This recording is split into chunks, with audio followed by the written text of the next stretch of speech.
Hello, ব্যালেন্সটা কবে দিচ্ছিস? তাড়াতাড়ি দিয়ে দেবো বিক্রমবাবু। 1 বছরের উপর হয়ে গেছে তুই লোন নিয়েছিস। 6 মাস এক্সট্রা টাইমও দিয়েছিলাম। বিক্রমবাবু আর 2 দিনের সময় দিন, আমি দিয়ে দেবো ঠিক। যা 1 সপ্তাহ টাইম নে, পুরো টাকা মেটা আর ঝামেলা হাঁটা। Thank you বিক্রমবাবু। 1 সপ্তাহ পরে কোনো থ্যাংক ইউ, সরি, এটা ওটা কিচ্ছু নেই। সোজা আমি তোর বাড়ি যাব, তারপর যেটা হবে সেটা তুই ভাবতেও পারছিস না। না না, এইসবের কোনো দরকার নেই, আমি দিয়ে দেবো ঠিক। 16ই অগস্ট তাহলে আবার ফোন করছি, শেষবারের মতো বলছি, ভালোই ভালো টাকা ফেরত দেয়, না তো তোর একদিন কি আমার একদিন।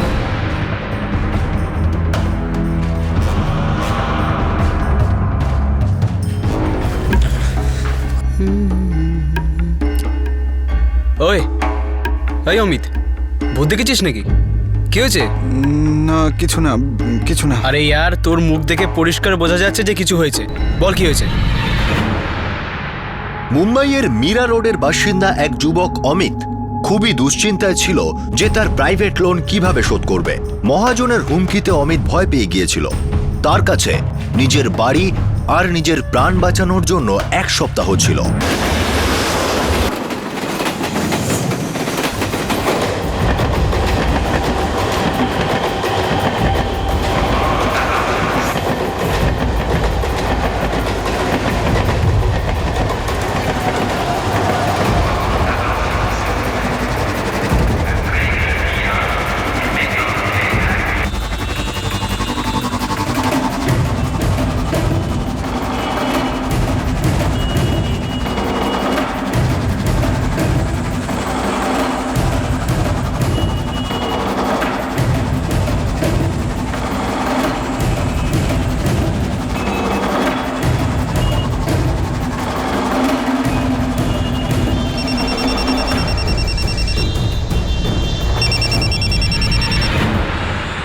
হ্যালো, টাকা এনেছো?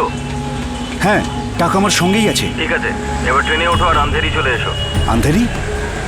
কিন্তু আমার ছেলে কোথায়? যা বলেছি তাই করো। আন্ধেরি স্টেশনের স্কাইওয়াকে চুপচাপ দাঁড়িয়ে থেকো, ফ্লাইওভারের কাছে। দেখুন দাদা, আমাকে বলুন প্লিজ, আমার ছেলে আছে কোথায়? আমাকে একবার রমেশের সাথে কথা বলতে দিন। হ্যালো। 17ই অগস্ট 2012 একজন দুশ্চিন্তাগ্রস্ত বাবা মাধব নারায়ণ নিজের অপহৃত ছেলের মুক্তিপণ নিয়ে বাড়ি থেকে বেরিয়েছিলেন। অপহরণকারী একটা রিমোট কন্ট্রোলের মতো তার মুভমেন্ট নিয়ন্ত্রণ করছিল। অসহায় মাধব নারায়ণ নিজের ছেলেকে বাঁচাতে মরিয়াছিলেন।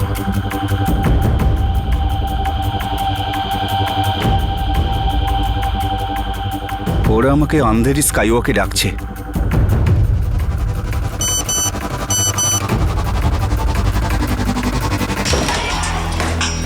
স্যার, বান্দ্রা থেকে ওকে এখন আন্ধেরি স্টেশনে যেতে বলা হয়েছে। এবারে কলটাও নতুন নাম্বার থেকে, আর কল করার পরেই ফোনটা বন্ধ হয়ে গেছে। মানে ওরা জেনে গেছে যে মাধব নারায়ণ আমাদের কাছে চলে এসেছে, সেই জন্য সিম কার্ড পাল্টে ফোন করছে। আমার তো শুধু এই ছেলেটাকে নিয়ে চিন্তা হচ্ছে। স্যার, আমাদের কনস্টেবলরা ওর উপর নজর রাখছে। ওদের বলো প্রতি সেকেন্ডে যেন নজর রাখে।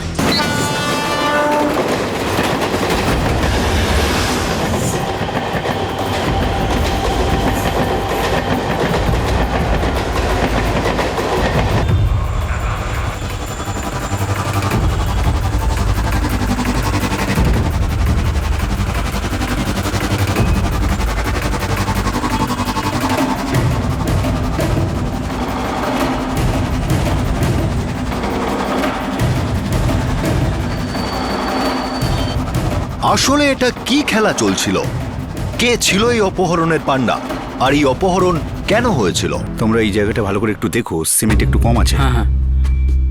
হ্যাঁ মাধববাবু, 2জন মিস্ত্রি কম পড়ছে। ওই মুরগেন আর কুমারসী না? হ্যাঁ স্যার, ওরা 2জনই। স্যার প্রত্যেক 2 দিন অন্তরই কামাই করছে ওরা। সচিন একটা কাজ করবে, হ্যাঁ। যখন ওরা কাজে আসবে না তখন ওদের স্পষ্ট বলে দেবে, আর যদি একদিনের জন্য ছুটি নেয় একেবারে ছুটি করে দেবে। হ্যাঁ ঠিক আছে স্যার। ইঞ্জিনিয়ার সাহেবের ফোন। চিন্তায় আছেন, কাজ হয়নি না? হ্যালো। মাধব নারায়ণ? হ্যাঁ আমি বলছি, আপনি কি বলছেন? আমার 10 লাখ টাকা চাই। কি? কে তুমি? যেই হই, কথাটা শোনো। আমি তোমাকে ফোন করেছি কারণ তুমি 10 লাখ টাকা দিতে পারবে আর তোমাকে দিতেই হবে। পাগল হয়ে গেছো নাকি? তোমার ছেলে রমেশ আমার কাছে আছে, আমার হাতের মুঠোয়। তার মানে তোমার বড় ছেলেকে আমরা কিডন্যাপ করেছি। আর যদি তুমি 10 লাখ টাকা না দাও তাহলে তোমার ছোট ছেলে একমাত্র সন্তান হয়ে থাকবে। বেশি ভেবো না, আর পুলিশের কথা তো ভেবোই না। ঝটপট টাকা জোগাড় করো, ক্যাশ, তারপর ফোন করছি। হ্যালো হ্যালো হ্যালো, কি হয়েছে স্যার? আমার ছেলে রমেশ। রমেশের কি হয়েছে? The number you have dialed is currently switched off.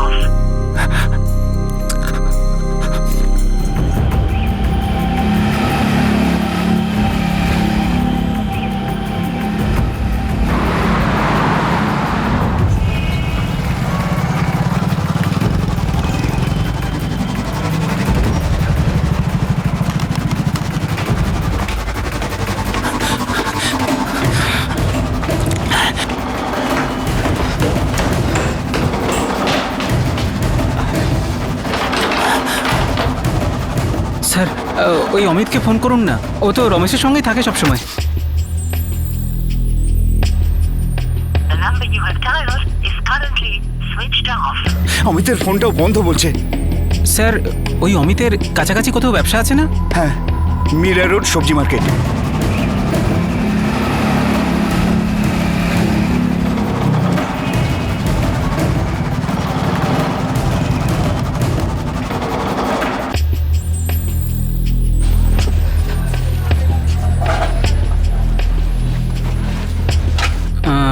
দাদা অমিতকে কোথায় পাবো? কে এই দোকানের অমিত? হ্যাঁ। হ্যাঁ ওই।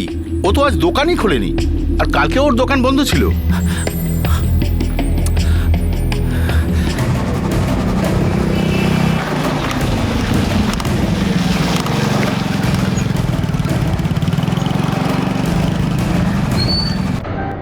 না তো, রমেশের তো কোনো ফোন আসেনি। কি হয়েছে বলো না। সমীর কোথায়? সমীর তো ক্লাসে গেছে। তোমরা মনে হয় আমার কাছে কিছু লুকোচ্ছ। কি হয়েছে? কেউ কিছু বলছে না কেন? কোথায় রমেশ? বৌদি আপনি টেনশন করবেন না, সব ঠিক হয়ে যাবে। কিন্তু কি হয়েছে?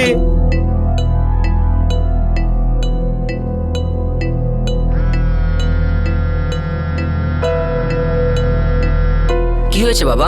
তোমার সাথে দাদার লাস্ট কবে কথা হয়েছে? এই 2-3 দিন আগে। কেন দাদার কি হয়েছে? না কিচ্ছু না, আমি আমি আমি তোমাকে পরে বলবো। দেখো দেখো, আমার এবার ভালো লাগছে না। এক্ষুনি বলো কি হয়েছে। মিরে আমার একটা ফোন এসেছিল, সেই লোকটা আমাকে বলেছে ও নাকি রমেশকে কিডন্যাপ করেছে আর আমার থেকে 10 লাখ টাকা চেয়েছে।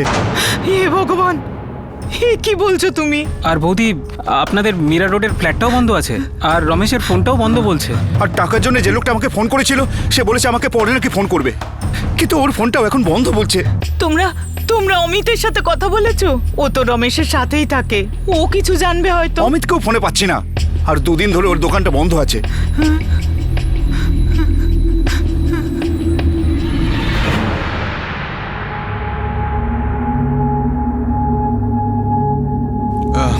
রমেশ, একটা একটা প্ল্যান আছে।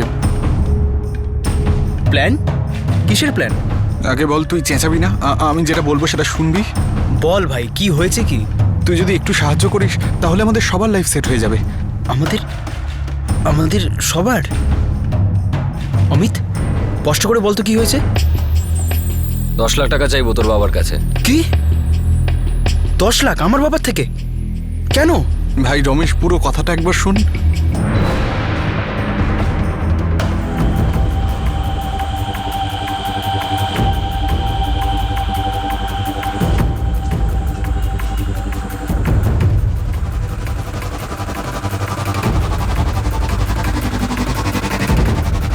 তোরা দুজন এসব ভাবলি কি করে?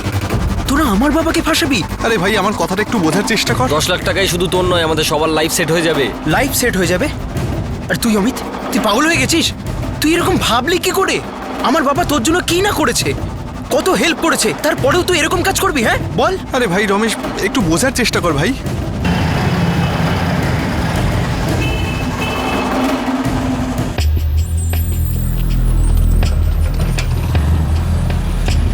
স্বরূপদা, অমিত কোথায়? ওর তো দোকানে থাকার কথা। কি ব্যাপার মাধববাবু, কি হয়েছে? আমার ছেলেকে কেউ কিডন্যাপ করেছে, টাকার জন্য ফোনও করেছিল। রমেশের ফ্ল্যাটে তালা লাগানো, আর আপনার ছেলের ফোন বন্ধ বলছে। হে ভগবান, এ আপনি কি বলছেন? স্বরূপদা, রমেশের জন্য আমার খুব চিন্তা হচ্ছে। মাধববাবু, আমার কথা বিশ্বাস করুন, আমি সত্যি কিছু জানি না। অমিতকে তো 1 সপ্তাহ ধরে দেখিইনি, অনেক দিন হয়ে গেল, বাড়িও আসেনি। মাধববাবু, ওই কিডন্যাপারটা তো আর কোনো ফোন করলো না। মনে হচ্ছে কিছু ঝামেলা আছে। আমি কি বলি, আমাদের পুলিশের কাছে যাওয়া দরকার। মাধব নারায়ণ বৈশোরের বাসিন্দা ছিলেন। এটা থানে জেলার অন্তর্গত, মুম্বাই থেকে প্রায় 110 কিলোমিটার দূরে। মাধবের মুম্বাইয়ের মীরা রোড এলাকায় একটা ফ্ল্যাট ছিল, যেখানে তার বড় ছেলে রমেশ থাকত। যেহেতু রমেশ মীরা রোড থেকে অপহৃত হয়েছিল, তাই মাধব নারায়ণের অভিযোগ মীরা রোড পুলিশ স্টেশনে করা হয়। স্যার, রমেশ আমার বড় ছেলে, কান্দিভালি কমার্স কলেজে ও পড়ে। আর মীরা রোডে থাকে। ওটা আমারই একটা ফ্ল্যাট স্যার, তাই রমেশ ওখানে থাকে। স্যার, আমার কাজকর্ম, বাড়ি সব বৈশরে, তাই বাড়ি থেকে রমেশের কলেজে যাতায়াত করা খুব মুশকিলের ব্যাপার ছিল। আপনি ওখানে কি কাজ করেন? কনস্ট্রাকশন লাইনের আমি কন্ট্রাক্টর স্যার। এই যে অমিত আপনার ছেলে? হ্যাঁ স্যার, মাধববাবু আমার আর আমার ছেলের অনেক উপকার করেছেন। 15 বছর ধরে একে অপরকে চিনি। সময়টা খুব একটা ভালো যাচ্ছে না, আর বেচা কেনাও খুব একটা ভালো হচ্ছে না। এখানকার মার্কেটেও না জিনিসপত্রের দাম বড্ড বেশি। আমাদেরও তো সস্তার জন্য অন্য জায়গা থেকে মাল আনতে হয়। মাঝে সাঝে আসা যাওয়ারও খরচ ওঠে না। আগে তো আমি কাজকর্মের জন্য মীরা রোডেই থাকতাম, তারপর তো আমি এখানে এসেছি। ওখানকার মার্কেট ভীষণ ভালো, আপনারা তো ওখানেই ব্যবসা করতে পারেন। এখন এখানকার এতদিনের ব্যবসা ছেড়ে ওখানে কি করে যাই বলুন? এখানকার ব্যবসা আপনি সামলান, অমিতকে মীরা রোডে পাঠান। বাবু, জায়গাটা যদি এতই ভালো হয় তাহলে তো ওখানে জায়গা পাওয়াটাও একটু অসুবিধার ব্যাপার। হ্যাঁ, জায়গা পাওয়া একটু অসুবিধা আছে, কিন্তু অসম্ভব নয়। আমি তোমাকে সাহায্য করতে পারি, আমার মনে হয় তাতে কাজ হবে। উনি আমার ছেলেকে মিরার রোড মার্কেটে একটা দোকান পাইয়ে দিয়েছিলেন। সবকিছুর ব্যবস্থা উনিই করেছিলেন এই 1.5 বছর আগে।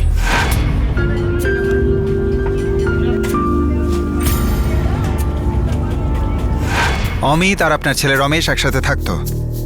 স্যার, অমিতেরও বাড়ি থেকে মীরা রোড যাতায়াত করা অসুবিধা হচ্ছিল, তাই ওই আমাকে বলেছিল রমেশের সাথে থাকার কথা। আর আমিও ভেবেছিলাম আমার ছেলে একা থাকে তো। এ তো খুব ভালো কথা, রমেশও আর একা থাকবে না। অমিতেরও ব্যবসা খুব ভালো চলছে। ও আমাকে বলছিল যে ওখানে বিনা পয়সায় থাকবে না, প্রতি মাসে 5,000 টাকা ভাড়া দেবে। আমি বললাম ঠিক আছে, ঠিক করেছি না? হ্যাঁ হ্যাঁ, একদম ঠিক। ওকে বলবে ওই টাকাটা রমেশকে দিয়ে দিতে। রমেশেরও তো হাত খরচ আছে, ক্লাসের খরচ, এটা সেটা। মা, আমি 12-এর পরে রমেশ দা আর অমিত দার সঙ্গে থাকবো মীরা রোডের ওই ফ্ল্যাটে। ওখানেই কোনো ভালো কলেজে অ্যাডমিশন নেব আর ওখানেই থাকবো। স্যার, এই অমিত গত 1.5 বছর ধরে আমার ছেলের সাথে ওখানে আছে। স্যার, রমেশ আর অমিত দুজনের ফোনই বন্ধ রয়েছে, যেমনটা মিস্টার মাধব বললেন। আর যে নাম্বার থেকে মুক্তিপণ চাওয়া হয়েছে সেটাও বন্ধ স্যার। লোকেশন? 11:30 অব্দি নায়গাঁও ছিল। স্যার, যখন ওরা আমায় ফোন করেছিল তখন 12:15 বাজে। আর ওই সময় ওই নাম্বারের লোকেশন একই ছিল। এরকমও হতে পারে যে অমিত এই কিডন্যাপিং এর সাথে যুক্ত। স্যার, অমিত এরকম কেন করবে? না না, ও এরকম করতেই পারে না, তাও আবার মাধববাবুর মতো দেবতুল্য লোকের সাথে। কোনোদিন নয়।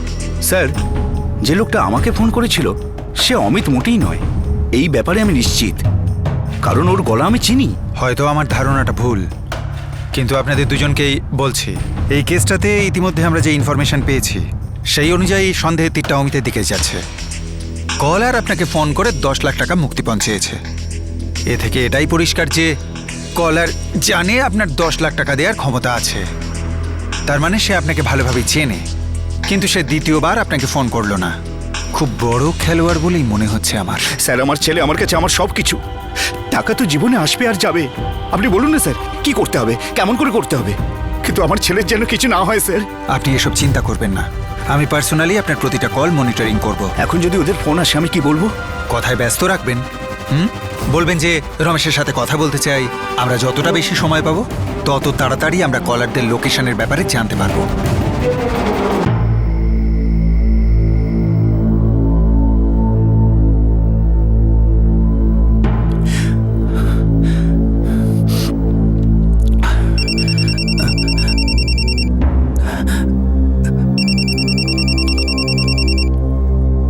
হ্যালো মাধববাবু, টাকা রেডি আছে? আমার কাছে এই মুহূর্তে পুরো 10 লাখ টাকা নেই। তাহলে আমার কাছেও তোমার রমেশ নেই। দেখো আমার ছেলেকে কিচ্ছু করো না তুমি, আমি তোমাকে হাত জোর করছি। হাত জোর করো না, মুঠো খোলো সেট। পুরো টাকাটা চাই। কাল সকালে ব্যান্ড্রা ওয়েস্ট স্কাইওয়াকে চলে এসো, ঠিক 10টায়। একবার আমার ছেলের সাথে আমাকে কথা বলাও, আমি ওর সাথে একবার কথা বলতে চাই। কথা বলার জন্য সারা জীবন পড়ে আছে সেট, টাকা জোগাড় করার জন্য কিন্তু কাল সকাল অবধি সময় আছে। কি হয়েছে? কি বললো? রমেশ ঠিক আছে তো? আমাকে টাকা নিয়ে বান্দ্রা স্কাইওয়াকে যেতে বলেছে, বললো যে টাকা পাবার পর রমেশকে ছেড়ে দেবে। তো দিয়ে দাও না টাকা, আমার রমেশের কিচ্ছু যেন না হয়। আমি এটা বলে দিচ্ছি তোমায়, টাকা দিয়ে দাও ওকে।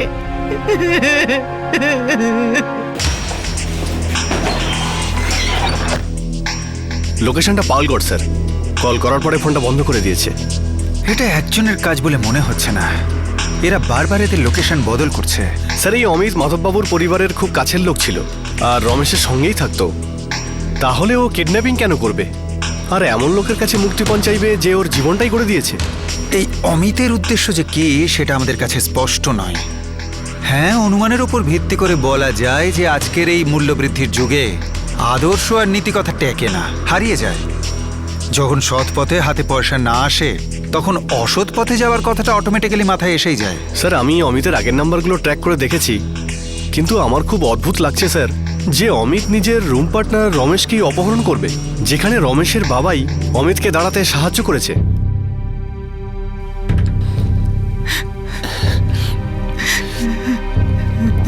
আমাদের অমিত এরকম কাজ করলো?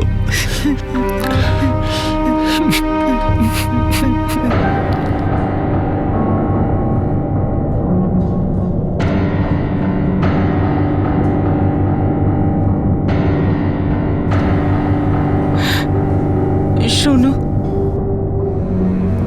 অমিত এরকম কেন করছে? মীরা, এখনো জানা যায়নি যে এটা সত্যি সত্যি অমিতই করছে।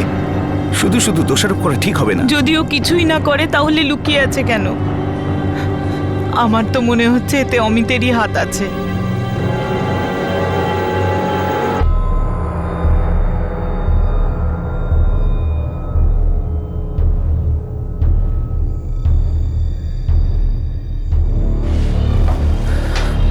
তালা খোলো। Yes sir.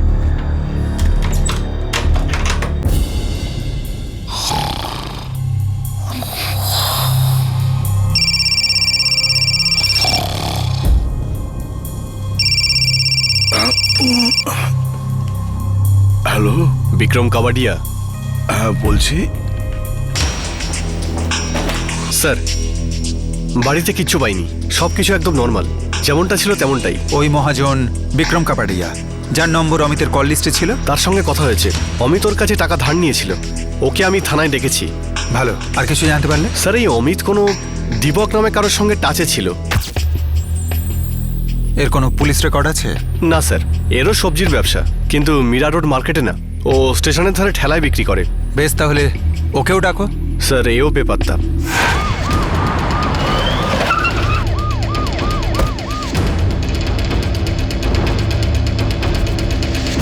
কোথায় গেছে কিচ্ছু জানায়নি। কবে গেছে? আজ সকালেই গেছে। আজকে দোকানে যায়নি? মনে হয় যায়নি, আমাকে তো কিছু বলে না। না জানি না কোথায় গেছে। স্যার দীপকের ফোনও বন্ধ রয়েছে। কবে থেকে? আজ সকাল থেকে। Last location Naigaon. তার মানে অমিত জড়িত, এটা এখন স্পষ্ট। আর ও দীপককে সঙ্গী করেছে এই কিডন্যাপিং এ। আমাদের সবার আগে রমেশকে খুঁজে বার করতে হবে। কিন্তু আমি একটা প্রশ্নে আটকে আছি। কি স্যার? কোথাও রমেশ এদের সঙ্গ দিচ্ছে না তো? নমস্কার স্যার, আমি বিক্রম কাপাডিয়া।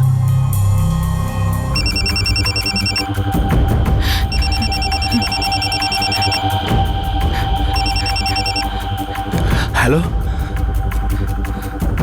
হ্যাঁ হ্যাঁ, আমি বিক্রমবাবুকে চিনি। হ্যাঁ, উনি সুদে টাকা খাটান। স্যার আমি অমিতকে 1.5 লাখ টাকা সুদে দিয়েছিলাম। কেন দিয়েছো? ওর নিজের সবজির দোকানটা বড় করতে চাইছিল, আর 1 বছরের মধ্যেই টাকাটা রিটার্ন করার কথা হয়েছিল। এর আগে কখনো ধার নিয়েছিল? না স্যার, এটাই প্রথম বানিয়েছিল। ও বলল মাধববাবু ওকে অনেকদিন ধরে চেনে আর উনি ওকে পাঠিয়েছেন।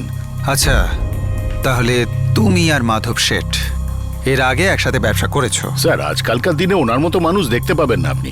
একদম সৎ প্রকৃতির মানুষ স্যার। যদি অমিত ওনার নামটা না নিত তাহলে আমি ওকে ঢুকতেই দিতাম না। তাহলে এই অমিত তোমায় টাকা ফেরত দেয়নি?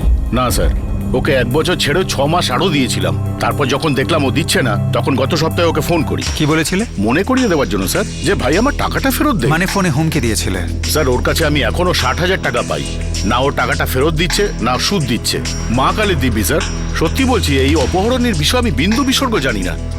আর আমি কি করে জানবো যে টাকার জন্য ও মাধববাবুর পকেটেই হাত ঢোকাবে? তাহলে তো এটা এখন স্পষ্ট বোঝা যাচ্ছে যে কিডন্যাপিংটা অমিতই করেছে ওর বন্ধু দীপককে সঙ্গে নিয়ে। আর ও এটা শুধুমাত্র পয়সার জন্যই করেছে, মানে তোমার ধার শোধ করার জন্যে, সেই সঙ্গে নিজের আখের গোছাতে। সমস্ত প্রমাণ একজোট হয়ে চিৎকার করে বলছিল যে এই অপহরণের মূল পাণ্ডা অমিত। অমিতের মাথার উপর ঋণ ছিল যা সে ঠিক সময় শোধ করেনি। Welcome to Bitten world. How may assist you?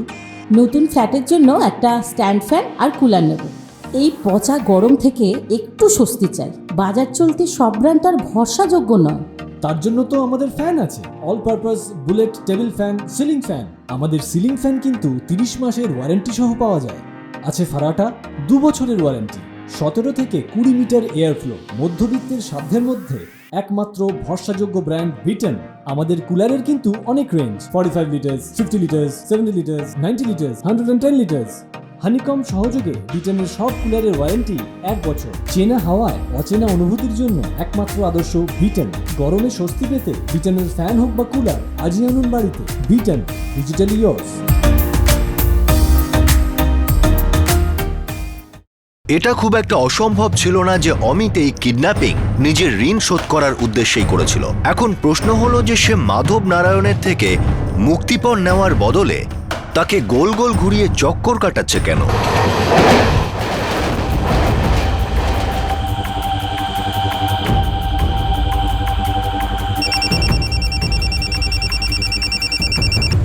Hello, রাত 9টায় যোগেশ্বরী রেল ইয়ার্ড।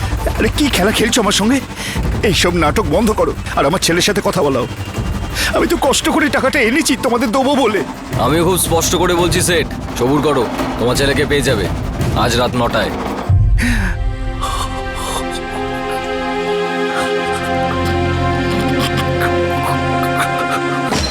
স্যার, আবার একটা মিথ্যে কল করেছে। যোগেশ্বরী রেল গুদামে রাত 9টায় ডেকেছে বলেই কেটে দিয়েছে।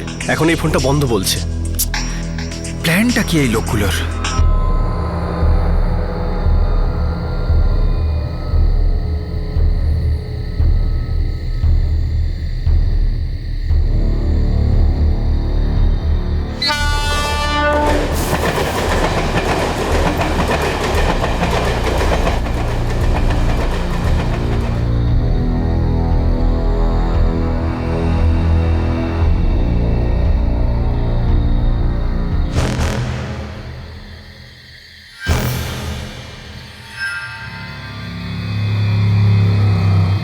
টাকাটা দাও, টাকা দাও তাড়াতাড়ি। আমার ছেলে রমেশ কোথায়? টাকা দাও সেট, ছেলে বাড়ি পৌঁছে যাবে। আরে একবার তো কথা বলতে দাও আমাকে। টাকাটা না দিলে কখনো কথা হবে না। তাড়াতাড়ি দাও, তাড়াতাড়ি।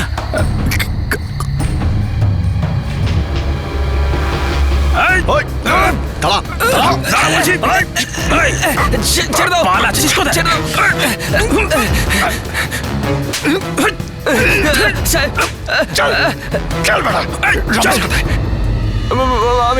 আমি জানি না, অমিত জানে। অমিত কোথায়? সাহেব আমি জানি না, সাহেব আমি জানি না, আমি জানি না সাহেব, সাহেব আমি জানি না সাহেব।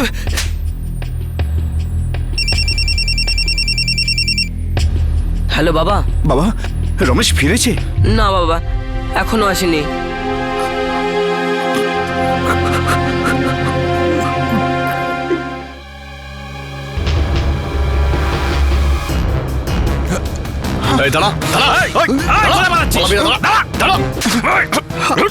রমেশ কোথায়? আমি জানি না স্যার।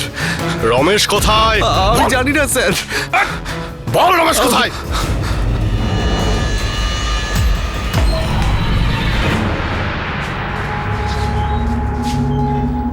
বল, তাড়াতাড়ি বল, রমেশ কোথায়? মেরে চামড়া গুটিয়ে দেবো। দেখ বাবা, বলে দে রমেশ কোথায়? চুপ করে আছিস কেন? কোথাও কিছু খারাপ কাজ করিসনি তো মাধববাবুর ছেলের সাথে? এই অমিত, তোর সাথে আমার কিসের শত্রুতা? আমি তোকে সবসময় আমার ছেলের মতো ভেবেছি। রমেশ তোর ছোট ভাইয়ের মতো। কি হয়েছে? না কিছু না। আরে ইয়ার, তোর মুখ দেখে পরিষ্কার বোঝা যাচ্ছে যে কিছু হয়েছে। বল কি হয়েছে? দাদা বেগুন কত করে কিলো? যাই হোক না, নাও না। এতে পোকা হবে না তো? এত কম সময়ে 60,000 টাকা কোথা দিয়ে জোগাড় করবি? জানি না ভাই, এখন কি যে হবে কে জানে। আমার তো সর্বনাশ হয়ে গেল। আরে ওই ছেলেটা আছে না, ওই যার সাথে তুই থাকিস। কে? রমেশ? হ্যাঁ, ওর বাবার থেকে ধার নিয়ে নে, বেশ বড় লোক তো। না ভাই, ওনার কাছ থেকে আর টাকা চাইতে পারবো না। আর ওনার কথাতেই তো বিক্রমবাবু আমাকে টাকাটা ধার দিয়েছেন। আবার টাকা চাইবো, ব্যাপারটা খারাপ হবে। আর উনি টাকাটা দেবেনও না। একটা উপায় আছে ওনার থেকে টাকা বার করার। কি? ওই রমেশকে সঙ্গে নিতে হবে।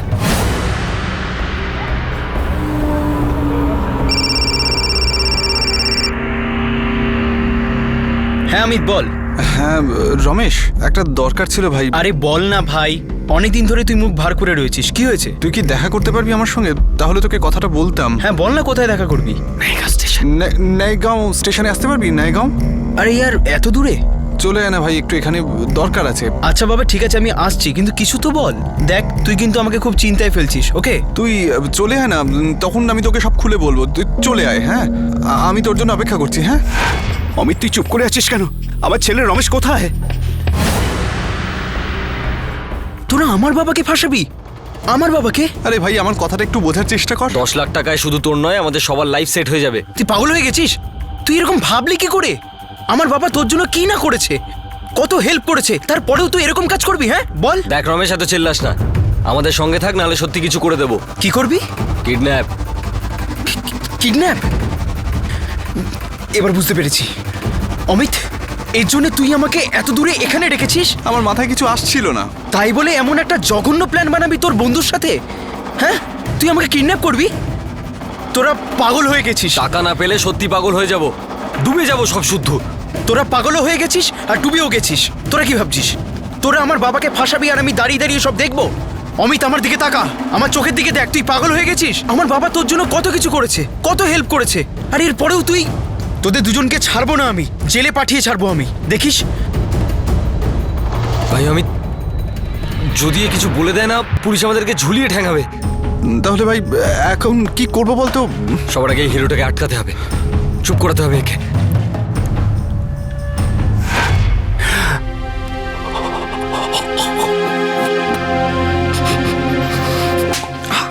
নীচ, বেঈমান, স্বার্থপর।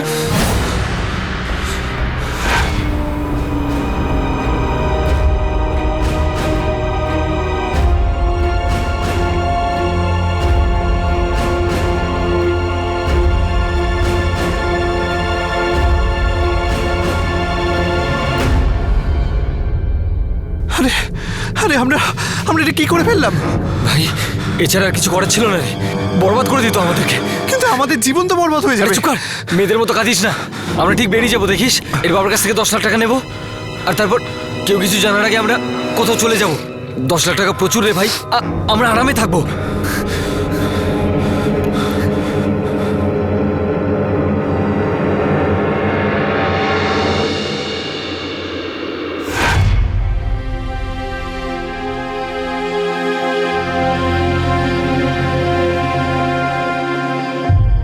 তুমি এক কাজ করো, ওই পুকুরের কাছে একটা টিম পাঠাও।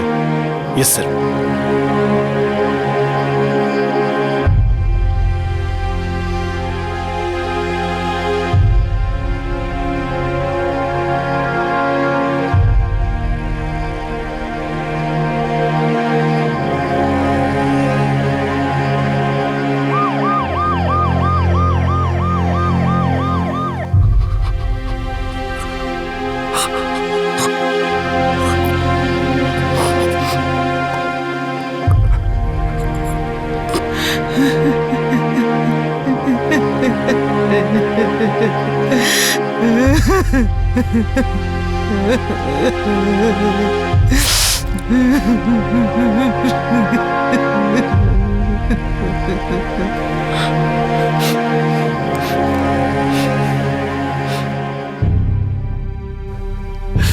ওই রকম দেবতার মতো মানুষের সাথে তুই এই রকম করলি? উনি ওনার ছেলেকে নিয়ে স্বপ্ন দেখেছিলেন, যেমন তোকে নিয়ে স্বপ্ন দেখেছিলাম। উনি তোর জন্য যা করেছিলেন তা আমি কোনোদিন করতে পারতাম না। কেন কেন করলি তুই এরকম? অমিত আর দীপককে থানে সেশন কোর্টে তোলা হয়। ওরা দুজন এখন বিচার বিভাগীয় হেফাজতে। ওদের দুজনের বিরুদ্ধে আইপিসির সেকশন 363 আর সেকশন 302 অনুসারে অপহরণ ও হত্যার অভিযোগ আনা হয়েছে। কাছের মানুষদের থেকে এই ধরনের হিংসাত্মক বিশ্বাসঘাতকতা শুধুমাত্র মারাত্মক অপরাধ নয়, বরং মানুষের মনুষ্যত্বের উপর থেকে বিশ্বাস উঠে যায়। কিন্তু আমরা সবাই সামাজিক প্রাণী, আমাদের একে অন্যের সাথে তাদের সঙ্গে থেকে জীবন কাটাতে হয়। আর এই কারণেই আমরা প্রতিটি মানুষকে সন্দেহের চোখে দেখতে পারি না। আমরা নিজেকে গোটা পৃথিবীর থেকে লুকোতে পারি না। কিন্তু হ্যাঁ, আমরা আমাদের কাছের মানুষের ওপর নজর তো রাখতেই পারি। যদি তাদের আচরণে কোনো সমস্যা বা অসুবিধা ইঙ্গিত করে, তবে তাদের সঙ্গে কথা বলে তাদের সমস্যাটা বুঝে তা সমাধানের রাস্তা তো আমরা বের করতেই পারি। এই কেসে অমিতের প্রতি আমাদের কোনো সহানুভূতি নেই।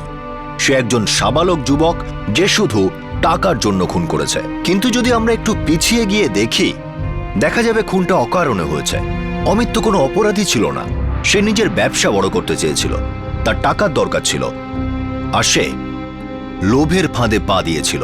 যদি সে একবার নিজের বাবার সঙ্গে বা বাবার মতো মাধব নারায়ণের সঙ্গে নিজের সমস্যা নিয়ে কথা বলতো, তাহলে হয়তো মহাজন বিক্রম কাপাড়িয়ার থেকে আরো একটু সময় পেত। হতে পারে টাকার ব্যবস্থাও হয়ে যেত। যাই হতো, রমেশ বেঁচে থাকত। অপহরণ আর হত্যা ভয়ঙ্কর অপরাধ। এগুলো সভ্য সমাজে একদম হওয়া উচিত নয়। এর কোনো জাস্টিফিকেশন নেই। অমিত আর দীপকের কঠোরতম শাস্তি হবে, আর হওয়া উচিত। আদর্শের অভাবে আজকালকার যুবকদের এটা মনে হয় যে আজকের যুগে শুধুই শর্টকাট চলে। তাদের কাছে অর্থ উপার্জন নয়, অর্থ প্রাপ্তি বেশি জরুরি। কিভাবে তা ইম্পর্টেন্ট নয়। কিন্তু এরা সত্যটা জানে না। কারণ যুগ আসবে, আবার চলেও যাবে, কিন্তু সততা আর পরিশ্রমের কোনো বিকল্প নেই, আর হবেও না। আপনি ততটাই পাবেন যতটা আপনি দেবেন। যেমন কর্ম তেমন ফল। রমেশের জন্য আমরা খুবই মর্মাহত। তার পরিবারের প্রতি আমাদের সহানুভূতি আছে, যাদের জীবন থেকে আলোর একটা অনেক বড় অংশ চিরকালের মতো নিভে গেছে। একটা তরতাজা জীবন হঠাৎ থেমে গেছে। এমন যেন কারোর সাথে না হয়। আর আমরা এটা আশা করছি যে এই পৃথিবীতে অমিতের মতো সমস্ত যুবক যারা অপরাধ করে সমস্যার সমাধান করতে চায়, তারা কিছু করার আগে একবার নয় অন্তত 10 বার ভাবুক। আর তারা এটাও জেনে রাখুক যে প্রতিটি ভুল রাস্তার গন্তব্য একটাই, ধ্বংস।